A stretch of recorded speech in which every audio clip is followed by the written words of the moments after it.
Assalamualaikum warahmatullahi wabarakatuh. Alhamdulillahilladzi an'ama bi ni'matil iman wal islam. Wa nusalli wa nusallim ala khairil anam sayyidina Muhammadin wa ala alihi wa sahbihi ajmain, amma ba'du.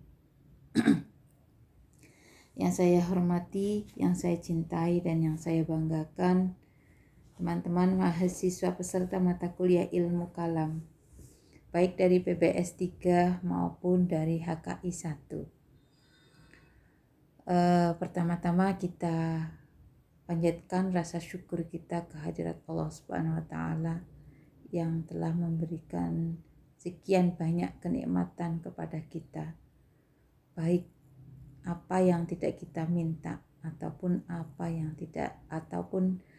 yang sudah kita panjatkan. Selawat serta salam tak lupa kita sanjungkan kepada beliau Nabi Muhammad SAW. Bismillah, hari ini secara online kita akan sama-sama mempelajari salah satu subbab yang sudah kita agendakan, yaitu tema tentang iman dan kufur dalam perspektif beberapa aliran yang ada di dalam ilmu kalam. Nah, kita ketahui bahwasanya ilmu kalam itu tidak hanya membahas tentang iman dan kufur, tidak hanya membahas tentang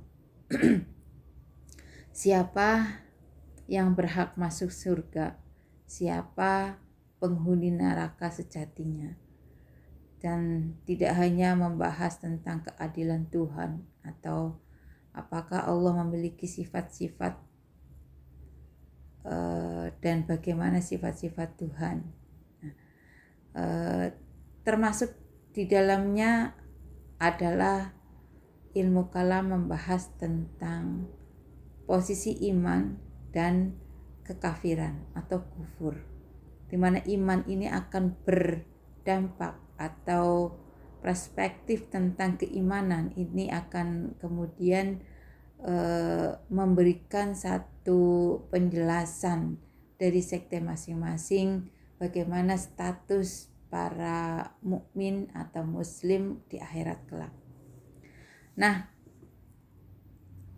setidaknya ada 4 indikator yang digunakan oleh para teolog muslim dalam membicarakan tentang konsep iman.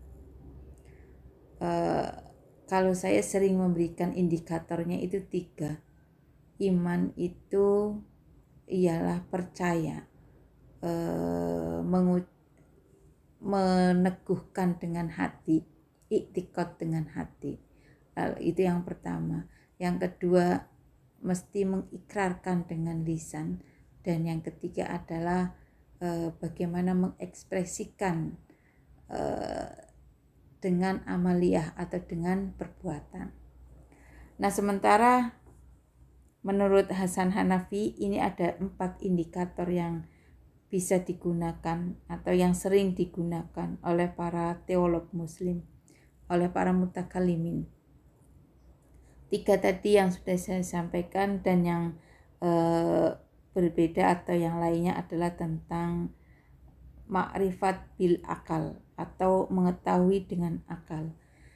Jadi mengetahui dengan akal ini juga merupakan salah satu indikator iman seseorang, agar seseorang yang dianggap beriman itu tidak hanya taklid semata, tetapi memang benar-benar apa yang diyakini, apa yang diimani itu juga beroleh atau diperolehnya dari analisa akalnya, penggunaan akalnya, dengan menggunakan ijtihad dengan menggunakan akalnya. Jadi beriman kepada Allah itu juga bisa diawali dengan berpikir, Lalu kemudian setelah berpikir baru kemudian meyakini. Sama seperti kisah novel Hai bin Yaqdhan yang juga pernah sempat saya sampaikan, bagaimana cerita tentang Hai bin Yaqdhan dalam hutan belantara yang kemudian menganalisa dengan menggunakan akal pikirannya terhadap setiap peristiwa yang dialami hingga sampai kepada titik di mana dia mengatakan bahwa semua ini apa yang diciptakan ini tentunya diciptakan oleh sesuatu yang luar biasa, yang dimana yang menciptakan semuanya ini tentunya adalah tidak berujung, artinya bukan diciptakan oleh sesuatu yang diciptakan pula. Ini sebuah cerita tentang bagaimana mencari tentang sebuah kebenaran yang akhirnya sampai kepada Allah Subhanahu wa Ta'ala, sampai pada pernyataan bahwa Allah adalah zat yang luar biasa yang menciptakan semuanya. Ini jadi iman itu bagi para teolog atau mutakallimin juga mesti diawali dengan ikhtiar atau ijtihad dengan menggunakan akal pikiran, sehingga tidak terjadi taklid, hanya ikut-ikutan saja. Orang tua kita muslim maka kita menjadi muslim. Nah, ini maksudnya ijtihad akal atau makrifah bil akli, itu demikian. Nah, sekarang kita berbicara tentang makna kufur itu sendiri. Tadi makna iman, sekarang makna kufur. Banyak orang yang terkadang menggunakan atau salah mengimplementasikan antara antara kufur dengan syirik. Padahal dua hal ini sejatinya berbeda. Iman seringkali lawan katanya dengan kufur atau pelakunya adalah kafir. Kenapa? Karena kalau orang yang beriman tentu dia menangkap dan menerima sebuah kebenaran dengan kerelaan hati. Baik kebenaran ini diupayakan dengan istihad akalnya atau dengan melalui dalil-dalil nakli.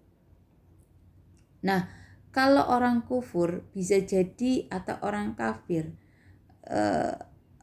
bisa jadi dia tahu sebuah kebenaran tapi dia tidak mau membuka dan menerima tentang sebuah kebenaran. Karena kafir itu sendiri secara lughawi artinya adalah menutupi. Jadi hidayah Allah itu menjadi tertutup, menjadi tidak mampu masuk ke dalam relung kalbunya karena memang tertutup. Itu makna dari kafir atau kufur. Jadi iman itu selalu lawan kata iman itu adalah kufur. Iman itu bertolak belakangan dengan kufur.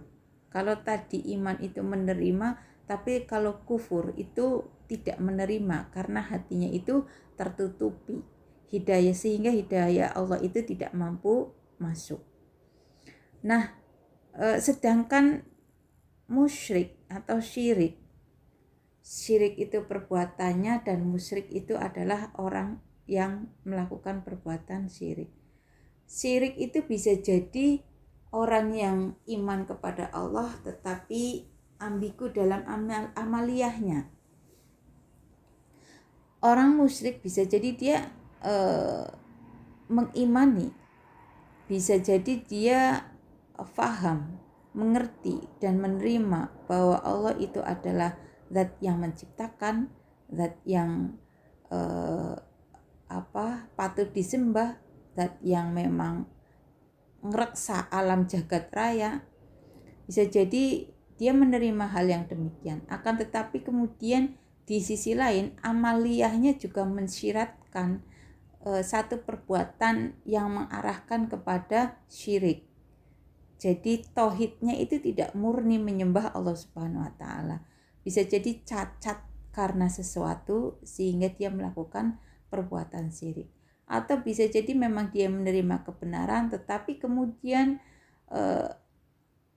sisi yang lain dia menyembah selain Allah Subhanahu wa taala.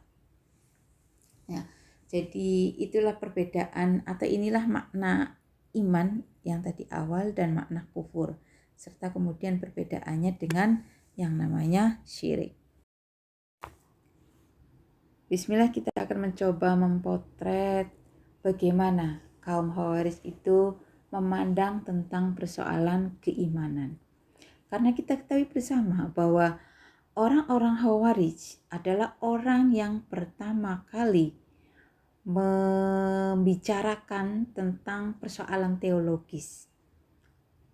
Kita ketahui bersama bahwa pada saat peristiwa tahkim, golongan Muawiyah dan juga Ali serta para pengikutnya itu sudah dinyatakan kafir oleh orang-orang Khawarij. Karena orang Khawarij itu berpijak pada makna keimanan demikian.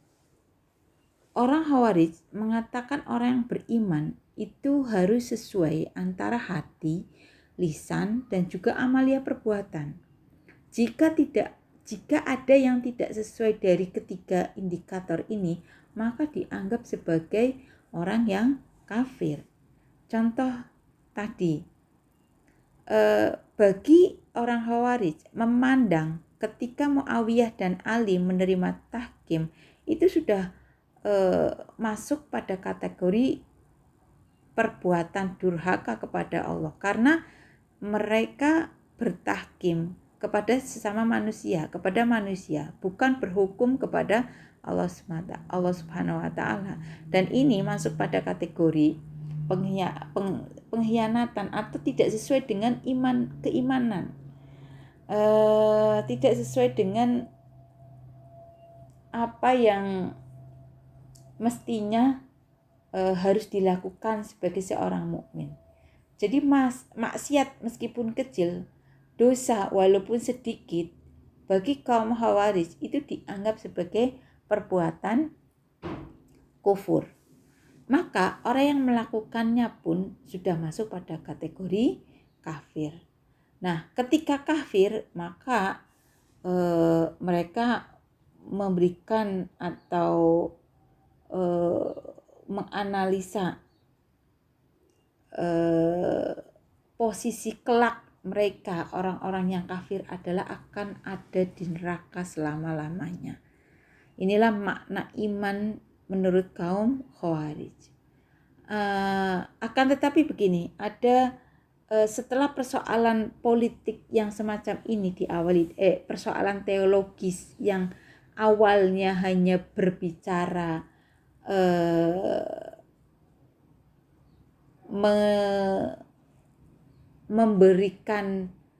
memberikan status kepada pengikut Ali dan Muawiyah, lambat laun pada akhirnya semakin ke sana kaum Khawarij itu semakin ekstrim.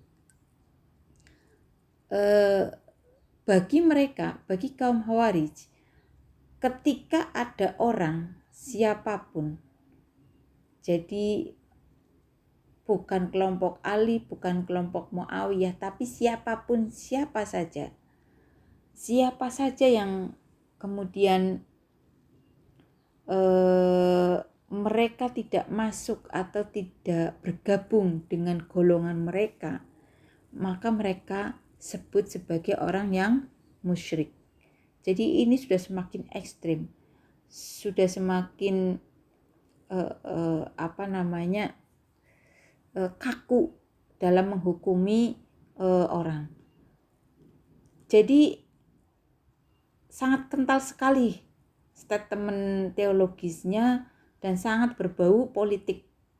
Siapapun selain golongan mereka ataupun manusia dari belahan dunia manapun, ketika tidak masuk pada barisan mereka, maka mereka anggap sebagai orang-orang musyrik, sebagai orang-orang musyrik menurut Azariko, dan kemudian kafir menurut yang lainnya.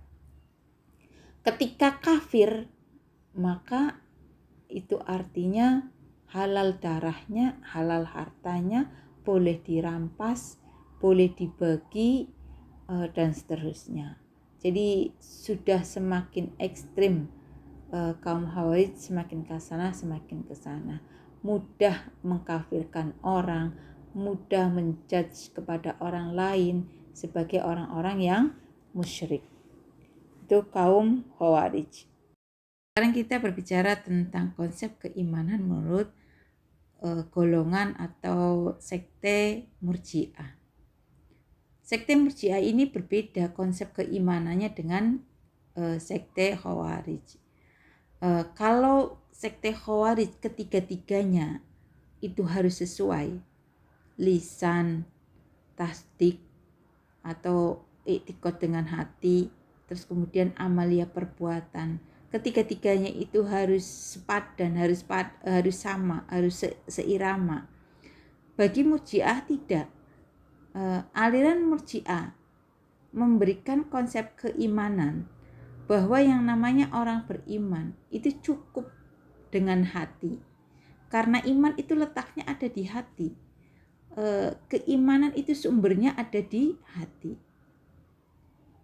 Tasdik atau ikrar atau amaliyah tidak mempengaruhi keimanan yang sudah tertancap di dalam hati. Jadi ketika seorang muslim, ketika seorang mukmin mengaku atau mempercayai bahwa Allah adalah zat yang benar untuk disembah, akan tetapi kemudian tampak dari sisi fisiknya, tampak dari luarnya, dia seperti orang Konghucu misalnya, atau melakukan satu peribadatan dalam konteks tertentu, misalkan menghadiri misa Natal atau ikut dalam acara peribadatan agama lain, selagi hatinya,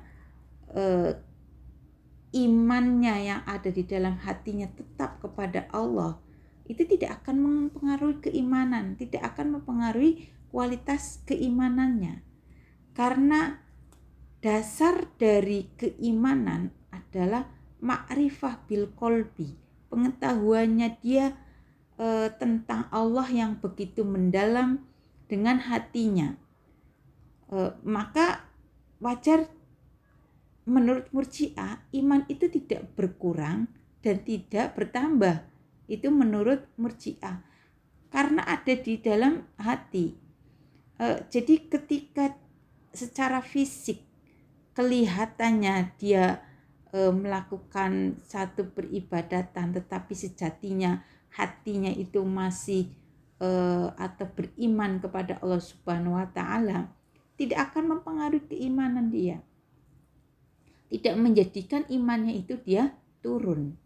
Karena standar iman bagi orang Murji'ah adalah cuma satu, yaitu hati. Sedangkan posisi mengikrarkan dengan lisan atau amaliyah itu hanya menjadi indikator berikutnya. Tetapi yang paling pasti dan yang paling mendasar adalah makrifat dengan kolbunya, dengan hatinya itu. Maka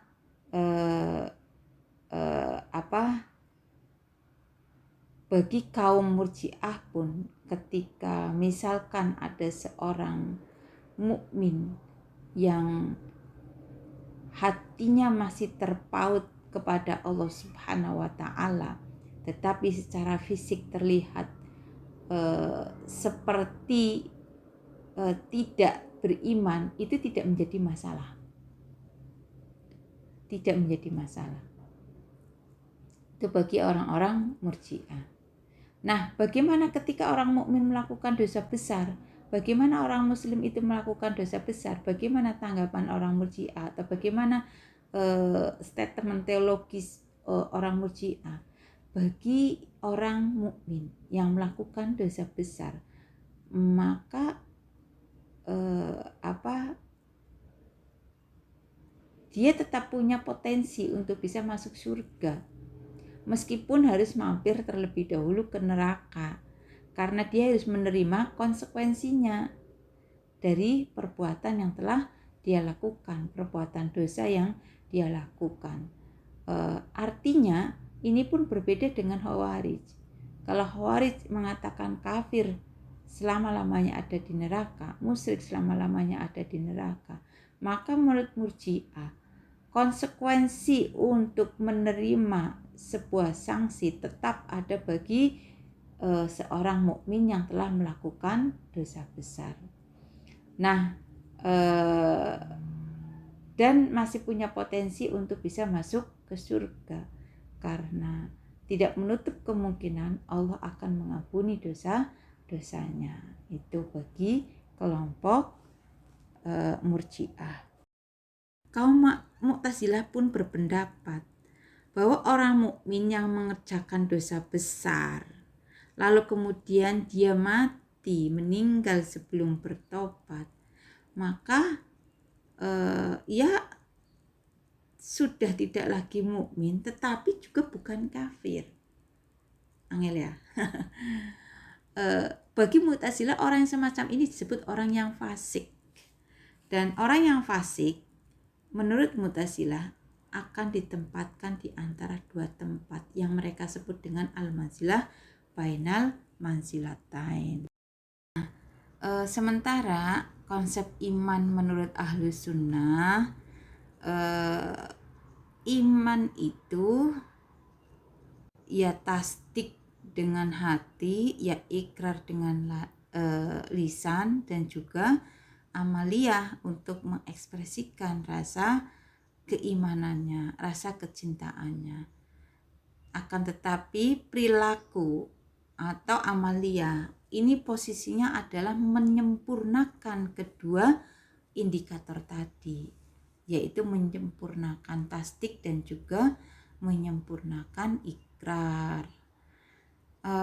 Itu menurut pendapat Ahlus Sunnah, Asy'ariyah dan juga Maturidiyah. Maka iman itu bisa bertambah dan juga bisa berkurang menurut kedua Ahlus Sunnah ini. Nah, bagaimana ketika orang melakukan dosa besar dan kemudian meninggal sebelum bertobat? Maka orang-orang yang semacam ini masih termasuk mukmin. Oleh karenanya, jika Allah menghendaki dan melimpahkan rahmat serta ampunannya, Allah ampuni dan berhak masuk surga. Boleh jadi kemudian masuk neraka terlebih dahulu sebagai penerimaan konsekuensinya, lalu baru masuk surga. Itu pendapat Ahlus Sunnah wal Jamaah.